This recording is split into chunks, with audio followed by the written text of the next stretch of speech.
Ang magsisilbing paraiso ni Shirley, ang 8 ektaryang spa and resort na ito sa Calamba sa Laguna, na nakatindig sa paanan ng Mount Makiling. Mga kapuso, ayan po, nandito po tayo ngayon sa tinatawag nilang boiling pot, na kung saan naman talagang malalaman natin kung gaano kainit talaga yung tubig dito.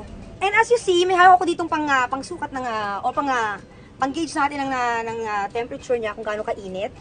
Ako, mainit na talaga siya. Buti na lang yung daliri ko nilagay ko. 63.3 po ang nakikita ninyo, di ba? Tama? Pare-pareho tayo nakikita. Ang tubig sa kanilang hot spring may far infrared rays o yung invisible waves na may kakayahang makapag-penetrate sa ating katawan. Sa pamamagitan nito, marahang nanunuot sa katawan ang epekto ng init at hinihilom at dinedetoxify ang ating pisikal na katawan at isipan. Ang epekto raw nito sa ating katawan may ihahalin tulad sa pagluto rito ng itlog ng manok. Ay, mahuli. Yung pong yellow part ng egg, naluto siya. Pero yung white, kasi ayan o, hindi siya talaga, sobrang lambot niya. Ito talaga siya. Let's cook. Meron sila ritong 11 pools, 5 rito hot spring, 6 naman ang warm. May nilalagay naman kaming temperature range para alam ng tao kung gaano siya kainit. Tapos yung ibang side ng pool naman, medyo decreasing yung order ng init namin. So, matotolerate ng tao talaga. Mga kapuso, this time po, nandito naman po tayo sa kanilang tinatawag na Feng Shui Energy Pool. Try natin ha, subukan natin. Ang pagbababad sa hot spring nakatutulong para ma-improve ang ating blood circulation at metabolism at may anti-inflammatory effect na gamot sa rayuma. Seriously, ang sarap. Kasi, maraming mga Pilipino na mahilig sa mga maligamgam na tubig, di ba? Or lukewarm water pag naliligo kayo. Pero, you should try this kasi ibang experience siya. Pero paalala ng mga eksperto, dapat na 5 hanggang 10 minuto lang ang itagal sa hot spring, lalo pat makakasama sa ating sistema kung susobra rin ito. Baka po magkaroon tayo ng malaking problema like malapnos yung ating balat. Mag-generate po ito ng ibang problema sa ating pong internal na organ, katulad nga po na pwedeng tumaas ang ating blood pressure. Okay? At pwede rin pong mag-palpitate tayo, pwede rin po tayo magkaroon ng problema sa paghinga, sa ating puso. Pagkatapos magbabad sa hot spring, nagtampisaw naman si Shirley sa pool na may mas malamig na tubig.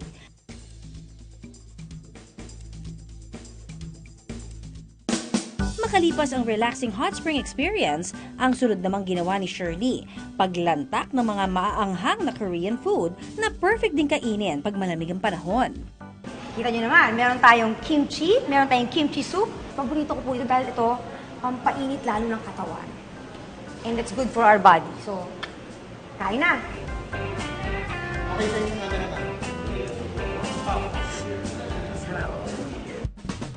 Ayon sa mga eksperto, ang pagkain ng mga maaanghang nakatutulong para mapababa naman ang ating blood pressure.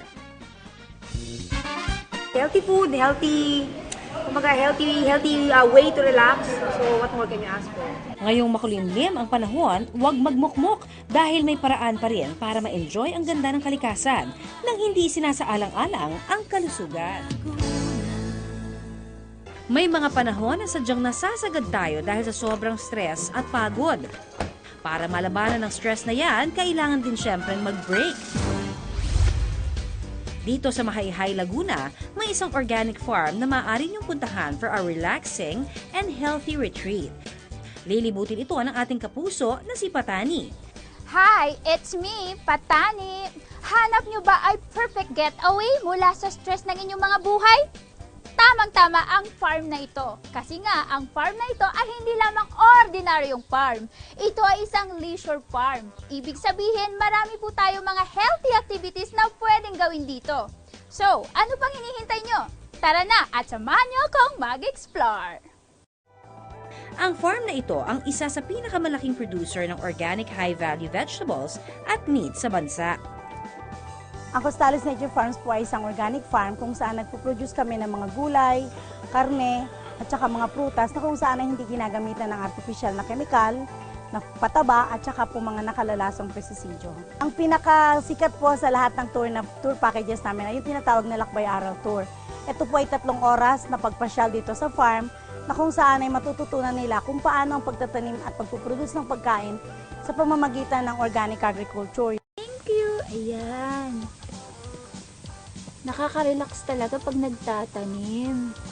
Itong si Patani, napasyente pa habang nagtatanim ng lettuce. Nakakamiss talaga yung buhay probinsya. Pati yung ugat. Bukod sa nakaka-relax, mabuti rin sa kalusugan ang light farming at gardening. Isa kasi itong moderate intensity level activity. Kapag ginagawa ito linggo-linggo, bumababa ang risk for obesity, high blood pressure, diabetes, heart disease, colon cancer at premature death. Kilala rin ang lugar na ito para sa kanilang farm-to-table concept. Ang mga pinitas niyong gulay, pwede rin kainin agad-agad. Ang ilalagay natin ay, ano po ito ate? Vinaigrette. Vinaigrette.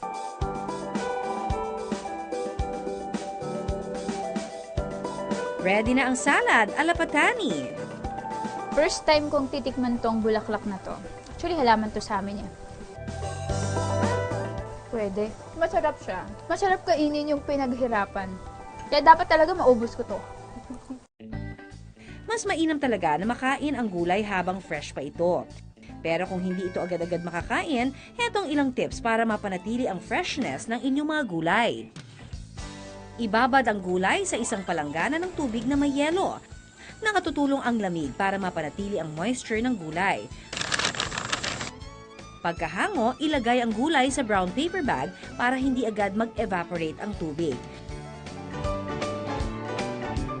Sunod na ilagay ang paper bag sa isang plastic bag at itago sa chiller ng ref. Para naman masigurong malinis ang kakaining gulay, maglagay ng tig-1 kutsara ng baking soda at asin sa palanggana na may tubig. Sa tubig na ito, linisin ang gulay. Mayroon kasing antibacterial properties ang asin at baking soda. Pagkahango, ilagay ang gulay sa isang sealed container para hindi pasukin ng bakterya. At itago sa chiller ng ref. Ayan mga kapuso, kung gusto nyong ma-experience ang na-experience ko, nako, kung kanina napansin nyo sobrang stress ako ngayon, happy, feeling heaven ang pakiramdam. Kaya kung ako sa inyo, pumunta na kayo dito sa lugar na pinuntahan ko. Kasi nga, mas mainam kapag surrounded by nature. Hanggang sa muli!